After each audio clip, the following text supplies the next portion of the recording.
America Finding Its Way. This is Think Tech. I'm Jay Fidell. It's the 11 o'clock block on a Thursday, and we're so excited with an exciting crowd. Tim Apicella, Winston Welch, Cynthia Sinclair, Stephanie Dalton. So we didn't finish our conversation on voting rights. And, America Finding Its Way, it's really kind of lost. There's so much going on in the media, and most of it is we're in trouble in voting rights. So, Tim, how much trouble are we in? Is this going to get through, or are we just pie in the sky, forget about it? Let's just soak our heads. What do you think? I don't think the country can afford to forget about it. I think it's going to have to be worked on all sorts of different angles, and one of them being the Fed law, the HR1, S1, are going to have to be seriously looked at and attempted. And I think the Biden administration should put that at the top of the list of things to accomplish, because failure is not an option. I also think that there needs to be a grassroots movement, and it's starting to happen now. These corporations are being put to the fire, their toes to the fire, and rightly so. And then I also think that the Stacey Abrams of the world will have to get out there and really invigorate those voters and convince them that this isn't just a matter of being blocked like usual. This is a matter of democracy and their future, and invigorate those voters to register and vote. So it's going to be a multi-tiered, multi-pronged approach on to tackle this problem before 2022. Oh, wow. Stephanie, you really caught our attention yesterday by telling us about how you were boycotting Delta. But you know that Delta actually has made sounds like it wants to do the right thing. And for that reason, what I read this morning in The Hill was that the legislators in Georgia were now punishing Delta. They were imposing a tax or some kind of negative tax thing on Delta because they didn't like how Delta responded. Maybe Delta was watching the show yesterday and it all came out of that. It's your remarks, Stephanie. You want to follow up, please? Please, Jay. Delta now needs a treat, but because they're getting punished unnecessarily. But what I think we ought to be doing on this show and on my show is Hawaii's got to go for Pepsi. Crash, do away with the Coke. Don't order anymore. This is a Pepsi state because we're for democracy, and maybe America too. Stop drinking Coke. They can take a hit. Coca-Cola can take a hit.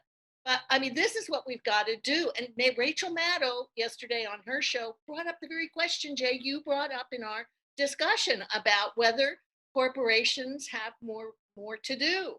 There's more work for them to do for democracy, even though they've got bottom line commitments. And so let's see what they can do. This is a good test with Georgia pushing back like that. Will that dissuade Home Depot? Will that dissuade Coke? Coke's got to come through on this because there's no way they can take them down in the big. We got to pay attention to this. We, the whole country, we can't let it go. We can't be distracted. We can't let silly things get in the way. We have to continue to find ways to put pressure on states like Georgia, legislators like the Georgia one.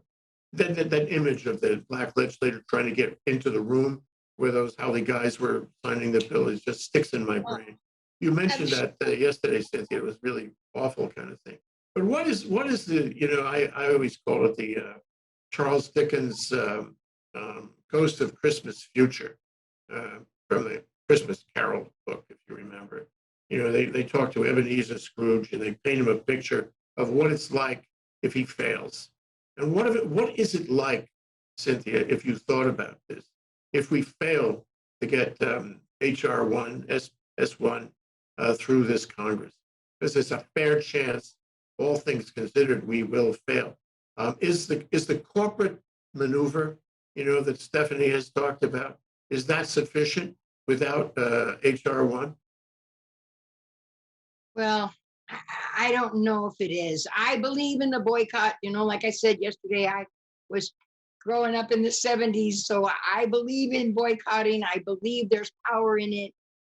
Don't know if there's enough power to change this.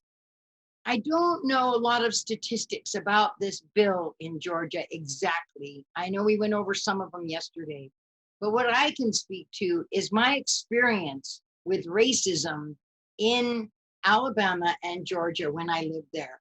I was a minister for 10 years in Alabama, right on the Georgia-Alabama line. I traveled all over that area to different churches as a guest preacher before I was appointed with my own churches. These people are good Christians, never missed a Sunday in church, white people. Now, maybe the overall arching, reach of the United Methodist Church was trying to end this racism with the white people, but they got a long ways to go. And they're 50 years at least behind us. I used to make jokes all the time that, it was like a different century out there. But there was a program that we were trying to institute into the churches, and it was called a Church for All God's Children. And we were trying to open up these white churches to be more diverse. The first question I got from one of my parishioners was, does that mean we have to let them come to our church now? I was shocked. And I love this little lady that said it too. And I thought, oh, don't tell me you're like that. And they're all like that. They whisper the N-word behind their hands. They know it's wrong, but they still believe it. They won't actually in public say I'm a racist. Of course not.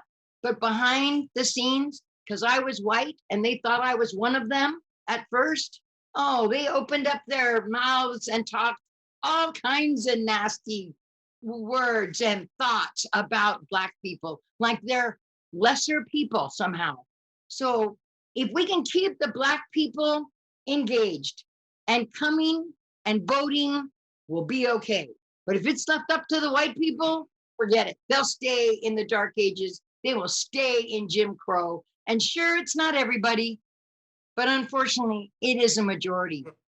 Well, Winston, I think Cynthia has a really important point, that at least in the South, and you have family, North Carolina, South Carolina, and all that, same thing. It's fundamentally racism against African Americans. That's what it is. That's why these legislators can pass these bills in 2 hours and then exclude a Black legislator when they sign them up quick. But that's only in the South. We have states in the North who are also adopting anti-voting legislation. So how can you explain that?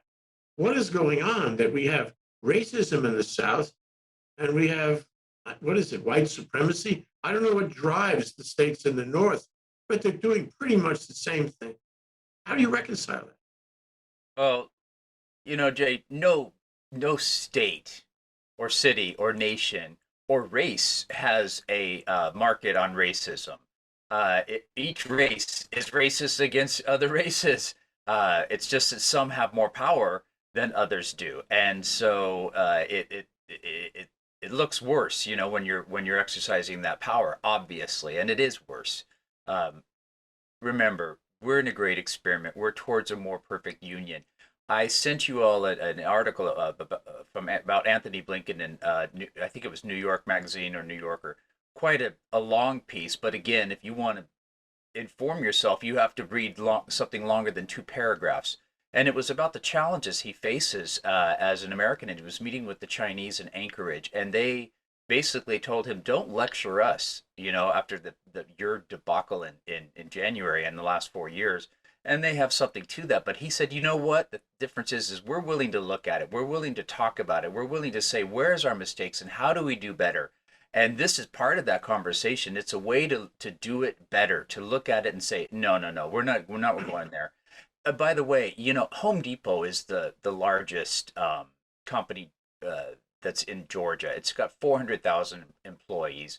That's headquartered there, followed by UPS with 335,000. Delta's down to 86,000, and Coke is 62. So when we were talking yesterday about corporations, yeah, Delta's getting its tax break pulled. But again, until we change how corporations function in this nation, they're sole purpose is to return maximum economic benefit to their shareholders. So if it is in their interest to do so, they will do so. I remember last year, the founder of Home Depot said he was going to vote for Donald Trump, and there were in 2020, and there were causes for boycott of Home Depot.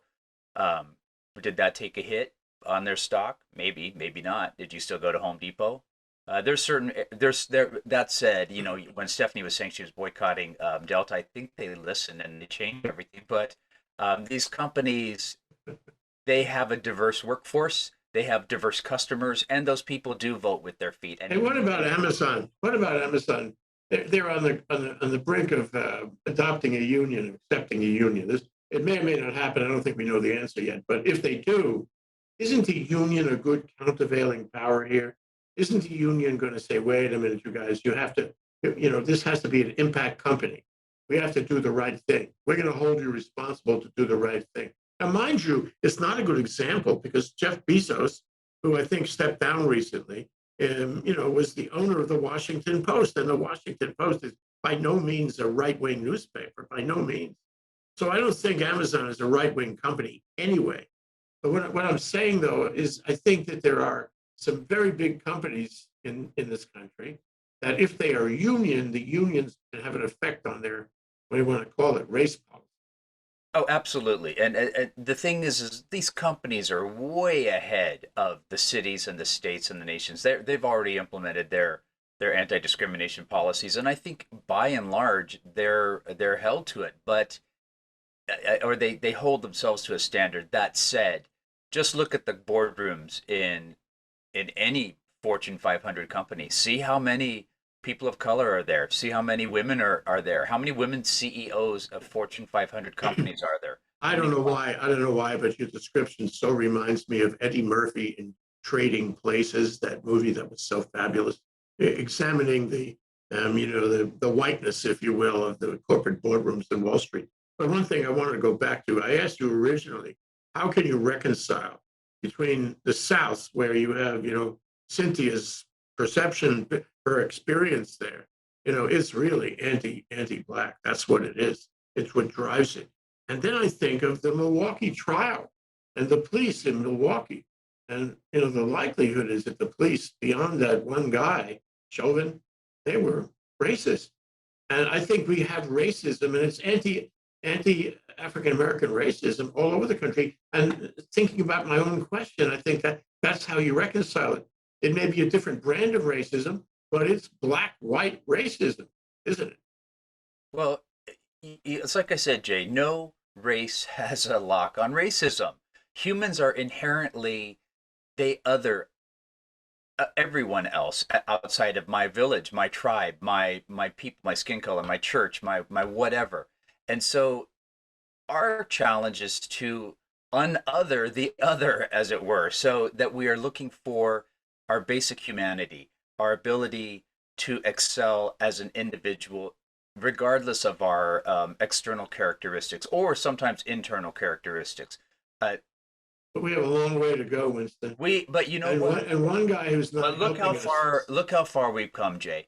Like I said, we can go almost anywhere in the world, and we can lay our heads down in a beautiful Hilton. That we got good service. We can fly on planes almost anywhere in the world. It doesn't matter of our race, religion, nationality, skin color. We are able to do that. 200 years ago, 300, 500 years ago, we just would have been met You with can say that, but when the legislature in the state of Georgia and others in this country go out and do these disgraceful, shameless bills without any defense whatsoever, that doesn't speak of progress. It's just. Let me go to Tim, though. It is, Dave, but it's a bump in the road in the longer term of things, and we will challenge it and overcome it. Tim, I don't know how much effect Trump is having these days, but just the Gestalt reaction is that he's having more effect. He's been working behind the scenes. We talked about how he has a website, and he's gathering followers, or at least he's connecting with them now. And we know what he stands for. Nothing good. I mean, it's whatever is good, he's the opposite. It's so interesting how you can say that and be right. Whatever is good. He's the opposite. Well, we've been saying it for years. There was a piece, I think, in the Washington Post or the Hill, again, the Hill, which said, what is he doing and why? What is he hoping to achieve? And how is he involved in what's happening in Congress? Can you talk about, the shadow, the ugly shadow, if you will, of Trump right now in his attempts to reemerge and how it is affecting the subjects we've all been discussing? Well, Donald Trump is about power. And power, I'll go to Winston's comment about race. Power is blind to race. Power is the drug of all drugs.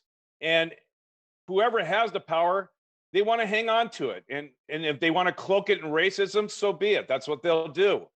But it's not just race against African Americans. It's race about anyone who's different and could disrupt the gravy train of money, which feeds the power.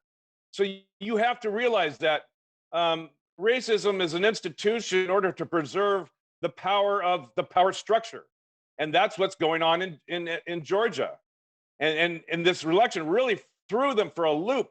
Not in their wildest imagination would they think they would have lost those 2 Senate seats to 2 Democrats, one being African American. It really threw them for a loop. So they're scrambling feverishly to preserve the next election and ultimately to preserve their power base before other people can come in there and disrupt it. And that's what Donald Trump is up to. And I think the legislators and politicians in the Senate and the House, they're not necessarily looking to Donald Trump anymore. They're looking to Donald Trump's voters. What are they saying? What are they thinking? And whatever they think and say, that's the flow they're going with. Let me shift gears with you just for a moment. I wanted to cover gun control today also. Now, we know that, do you mind, Stephanie? Can we do that? We have the time, Stephanie. Are you ready? She's ready. You got to talk fast. Badly. So Tim, where is Trump in the gun control issue? Because what we have now is in the space of 3 weeks, 3 attacks. And in a couple of days, we'll have another one. I think it's very clear.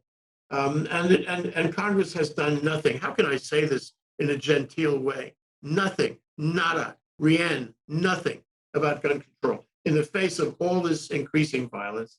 And these guys are out at the gun shows buying more, and there's some kind of phallic relationship with assault rifles. And, it's getting crazier.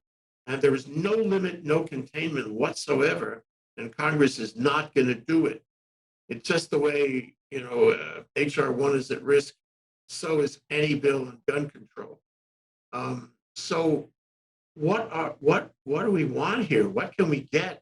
What are the dynamics? Will this country never have gun control? Well, that's what Donald Trump's behind all this, and Donald Trump doesn't care about gun control. All he cares about is carrying the agenda that will get people on these cultural issues to his side. That's how he got the election won. He got it on gun control. He got it on immigration and what immigration represents to Americans, and he scared them, or he reconfirmed that mistrust and fear that was already within them. He reignited something deep and sinister within all these human beings, and that's what he's good at. And so he doesn't care about gun control. And to answer your question, what's going to change? Well, after 1,400 shootings since Columbine, 114 shootings and 1,300 deaths, why would the massage parlors be any different now? I'm sorry, gun control is going nowhere. And Joe Biden could do all he wants, but he would be better served to get the voting rights HD1 and S1 underway and the infrastructure underway. And who knows, maybe if there's some cooperation along the way from those 2 bills, I doubt there will be. Just know that we are always going to go it alone in this current environment of politicians. Yeah. It's polarized. Right. And now it is a power structure. It's a power structure that the Democrats need to push their agenda forward, because I doubt there's any cooperation, and I just don't think anyone is coming across the aisle. Mitt Romney maybe on one bill or another, but very rare. Stephanie, just as with HR 1, there is no defense that a Republican legislator can offer not to pass a voting rights bill. No defense. I mean, no defense he could ever utter in public. In that case, racism. In the case of gun control, we've had hundreds of thousands of these killings. When exactly does Congress do gun control? Do we need 500,000? We had 500,000 deaths in COVID and never really tried to control Trump over it. So when does this happen? It never happens. I saw a piece on the internet with Marjorie, what's her name? Green? Yeah. And she was saying what the NRA is saying. She's saying what the Republicans are saying. You know, you want to solve the problem? Get guns, get more guns. And she was advocating in some small city that there ought to be a law requiring every household to have a gun. So if they didn't have a gun now, they should get a gun. And that would reduce the number of gun violence incidents. I mean, and that's the defense. That's why they oppose that. That and this perverse thing about the Constitution. I mean, what are your expectations here? What can be done? We have to live with this forever? Well, at one level, you don't have to read to have a gun. You don't have to know the times tables to have a gun. So a gun is something everybody might need, since that's the only thing they can really get that's power, okay? Now, I mentioned read because, and I also wanted to mention poverty, a lot to cover, but if you go to Appalachia, you will be remembering that the face of poverty in this country is white, okay? So the same conditions apply to all these poor white people as do to the minorities and especially America's African-American population. In other words, in these southern states where I have taught, where I've been a reading specialist, including here in Hawaii, you look at the data, half of the kids cannot read at all, or they're at least 2 years below grade level. I am talking about my high school teacher, not first grade. The kids can't read the word on the bathroom door, okay? The coaches come to me for the boys, like, oh, he's got to do this because we got to have him. And so I'm telling you, we have got things that in a democracy are inexcusable and held up by just exactly this attitude that why forever would anybody want to hold back? Alabama, Mississippi, all of these places that are at rock bottom on achievement, because these kids come out of schools, whatever they do, graduate or not, and they can graduate and not read, they're not going to get hired. How do they get a job? And who wants to pay them? So that rolls over to capitalism. The corporations aren't hiring people to educate them. And that's been a big problem, especially in California, where the corporations, they can't even fill their entry-level jobs. In Bay Area, they had to interview like 25 kids to get anybody eligible for an interview. That's not even to do the job. Okay, so my point is that guns are power. You can have a gun and you can then be powerful and get respect. And that is driving a lot of this. And so in order to me, the approach is thinking about what the US has to do to bring everybody into tending to their potential and giving them the wherewithal to fulfill it or get close to fulfilling it. Okay. I need schools and I need entry-level jobs and payment by the unions. They're about getting people to have decent pay. It's not about doing good. If we just do the things that a democracy and a capitalistic economy, it does kind of go together, because if we do those things, it will bring people into the game. Okay. Yeah. So Stephanie, now would you tell us how you really feel? I really thank you for giving me the credit to turn Delta around. Thanks so much. Cynthia, here's a question I was going to ask you, but instead we got this question from the viewer. Okay, so I'm going to ask you the viewer's question.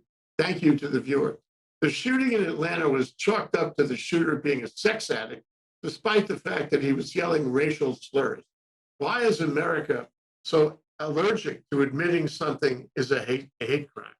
Is this more of a Second Amendment issue, or is it a hate issue? And what are the proportions? This was not a Second Amendment issue. This was completely something different. I think the Second Amendment issue is what Trump scared everybody with, They're going to come take your guns, right? And he said over and over. As far as the Georgia spa attacks, now those attacks, his lawyer said, we're going to call this a sex edition because hate crimes will get you the chair. I don't know if they have the death penalty there, but I mean, it's like, that's the difference, right? Hate crimes are 10 times worse than a sex crime, right? So, and they're worse than a rape. You will get in more trouble for a hate crime than you will a rape, which is just crazy to me, but that's the way it is. And so I believe that it was just purely theater, that the defense lawyer told his client to, put out a statement saying that that's why he was there. Because it's easier. People don't want to admit that we have this problem in America, and we do. We have multiple problems. But, Winston, I want to pose a very interesting question that occurred to me. Is this, we talk about voting rights. We talk about the Republican position on voting rights, and it seems obvious. It's a stated position. We want to suppress voting because if we don't do that, we will lose the election, hither and yon, federal and state. That's why. It's a matter ultimately of power. Yeah? We've said that. Okay, in gun control, the people, I hate to say this, but the people who hold the guns have power. Now, it may be street power. It may be crime power. It may be, completely inappropriate anger and violence and bizarre conduct, but it's power. And I wonder if you could address, maybe the Republicans, maybe just maybe, are also saying that if you take the guns away from us, we lose power, just like in voting rights.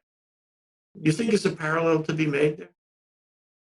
And no one likes to lose any power. I mean, at the end of the day, who wants to give up their privilege, honestly? But the reality is, and with George Floyd's trial going on right now, the George Floyd trial, I think this last year and these last many years, the Me Too movement, all of this has been coming up, and it's been really, if we can take this opportunity and look in the mirror and say,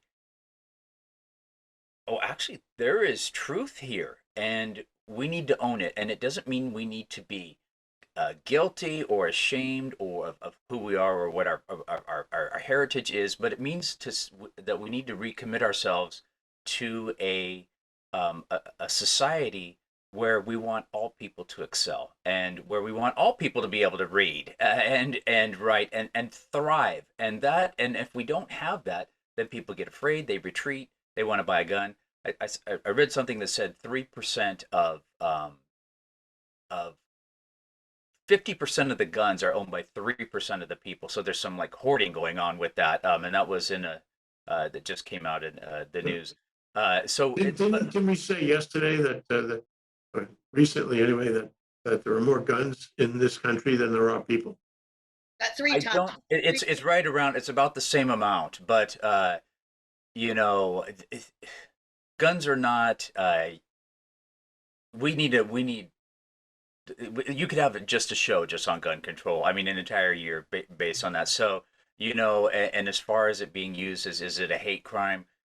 Killing people, is it a racist crime? I mean, some people will say that the porn itself is the problem, and that is the racist porn might be part of this. So I'm sure that'll come up in the trial too. Who knows what's out there? But right now, I think again we have very serious problems here. Like Stephanie was saying, we have kids that can't read. What was it in the paper that we saw here in Honolulu that 30 or 50% of kids in this state of Hawaii, our great state, are food insecure? That means that their parents don't know that they're going to have enough food to feed them. This in the richest country in the world, we have a third or half the kids being food insecure. This is unconscionable. So we have so many important issues to work on at the same time. It's like Tim said, like Cynthia said, throw everything at the wall and let's see what can stick. Because right now, although we have a potential to really recover and thrive, we have so many things that need to be fixed. It's hard to know where to focus attention. But I would say uh, gun control is probably, it's a perennial issue that's been there for 40 years, and it's not where we need to focus all of our attention right now. But it doesn't mean that it shouldn't have focus. Since the beginning, West Winston, 40 years, 200 Well, years. mass shootings and the craziness that we Before didn't we used to had have the in the British. olden days. They just happened to be British in the beginning. I don't know what, Yeah, you know, but but remember that the Republicans are the one who's always blocking it for 40 years. It's not the Democrats. You know, anyway, Tim, going to you on this, we talked about, we will continue to talk about the filibuster. Let's assume for a moment, and if the filibuster stays in place, requiring, 60%, and budget reconciliation is not going to help dealing with gun control. If the 60% stays in place, there's no way that we know now that any gun control will pass Congress. But query, suppose the filibuster comes off, will we be able to pass gun control? Oh, No. you can pass all sorts of stuff, sure. Yeah, you get rid of the filibuster, all sorts of things going to be passed. But remember, when our turn is up, when the Democrats' turn is up, was to prevent the GOP from gaining the House and the Senate and the president's office and reversing everything you just passed the previous term. You don't want laws to become like the executive orders are of today, where Trump goes in and reverses Obama's executive orders, and then Biden comes in and reverses Trump's executive orders. I mean, we're getting nothing done, as John McCain would say on the Senate floor. And so, yeah, I'm not in favor of completely removing the filibuster because I do think we're going to just be in a ping pong situation from one administration to the other. And each term will have more egregious, outrageous bills that are passed as law. Taking a page out of that book, Tim, it seems to me that the problem here is not the specific pros and cons of a particular piece of legislation.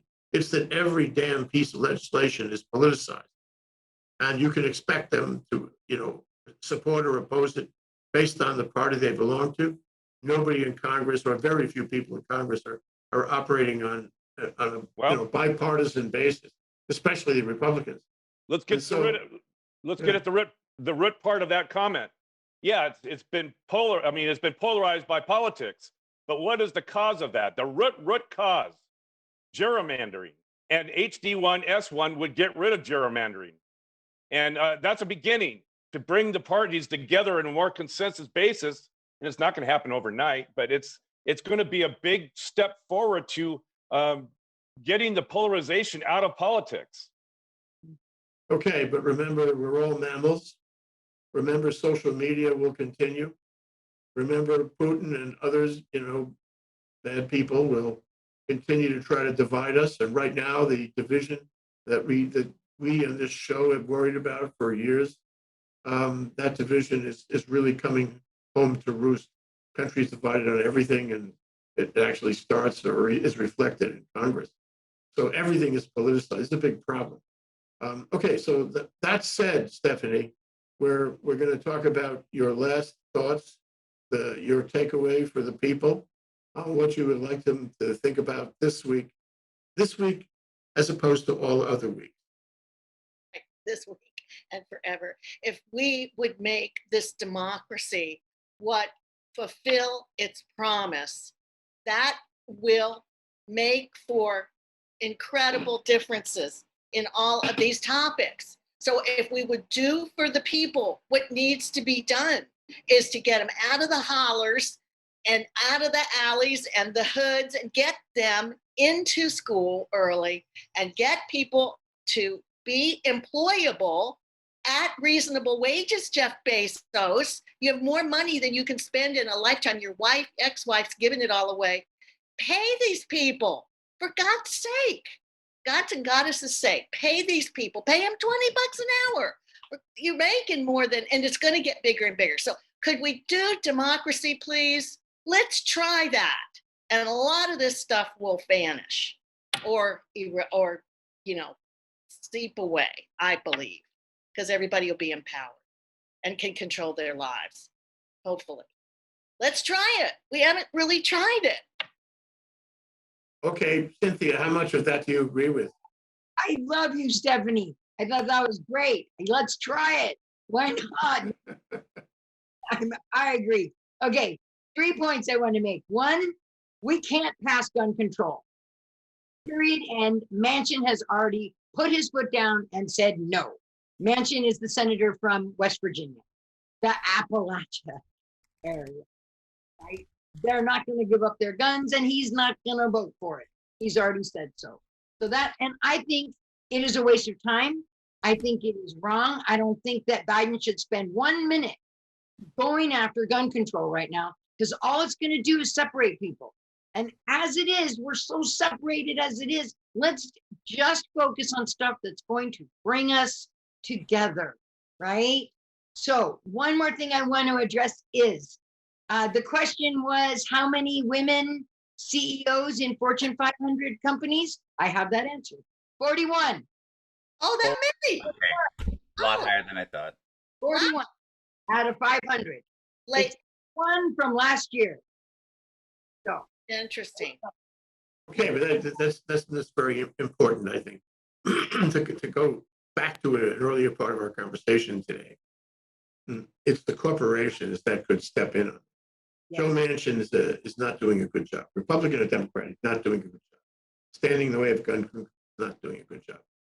You got to get rid of them. Now, they send me email every day from I don't know how many states, and they want me to put $5 in. That's very nice. I don't feel that all of them are legitimate. I don't feel my $5 is going to help unelect Joe Manchin. But if Home Depot or Coca-Cola or you name it, big corporation with lots of money, lots of deep pocket, if they said, we are going to get rid of Joe Manchin because he is not consistent with the American morality, and we believe in gun control, he's against it, he's out. And we're gonna fund his adversary, his opponent. Then corporate America could have something to do about this. And it could go back to you. Well, you've been talking about it today and before. That corporate America may be a solution. But Tim, Jay, remember the Supreme Court decision that corporations are people. Perhaps it's time for Home Depot of the world to start acting like it. you bet. You bet. Human, be Yeah. human, please. Yeah. Somebody said, do corporations have a legal obligation to do the right thing, other than the bottom line? And the answer is legally, and the country is built on this. Legally, no. The bottom line. That's all. If they satisfy their shareholders in terms of revenue and profit, then that's it. But who's investing in these corporations? Who is getting elected to the boards? This is a big question. And how they perpetuate it. It goes back to Trading Places with Eddie Murphy again. Who's really running Wall Street? And maybe that's a soft point to change things, to get them to own up to it. What are your last thoughts here today, Winston? Well, you know what, like Gandhi said, when a reporter asked him what he thought about Western civilization, and of course he famously replied, I think it would be a good idea. And so, the reality is no nation, no system, no whatever has a monopoly on what's good or right. And as a species, we are advancing despite evidence to the contrary. Corporations, we need a new way of having corporate structures, but they are part of the solution. Absolutely. They're here to stay. They've changed us in ways that we can't even begin to understand. But I remain hopeful. Gun control, leave it off. A gold toilet for everyone in West Virginia. Whatever Joe Manchin needs to break through this. We have a lot of really important problems, but I would say, again, down to the individual, go back to what can you do as an individual, whether it's a call, a letter, whether it's Stephanie now probably has platinum elite status on Delta, conferred to her the president. But what can you do? What is passionate for you? Is it teaching a kid how to read? Is it working in a food bank? Is it writing your legislator and telling her to vote to ban single-use plastics? I don't know. Whatever it is, find your passion that makes the world a better place for your fellow man, for our environment, for our collective unconscious, and focus on that, because that's what you can control, and the rest of it will stem from there. Yes, absolutely. All of the foregoing. So Tim, you get the last word of the last word. Give us profundity. You know, I'm going to disappoint one and all, because I know enough about stagecraft and stage play to know that you cannot follow when there's a comment about a golden toilet in every household in West Virginia. And I will not attempt, nor shall I even attempt, to say anything beyond that. A golden toilet and a golden 45. There you go. Well, Tim, they say don't follow children or pets. So, or golden toilets. Or golden toilets. Or even just toilets. And Yeah. I want our viewers to know that the quality of the show is not degrading. We are really talking in larger terms now, in terms that will more likely catch your attention. So we'll be back next Wednesday with America What Now, and next Thursday in America Finding Its Way. And we'll continue to discuss these issues, and I'm certain to a moral certainty there'll be plenty of things for us to discuss. Tim Apicella, Winston Welch, Cynthia Sinclair, Stephanie Dalton. Thanks so much to all you guys. See you then. Thank you.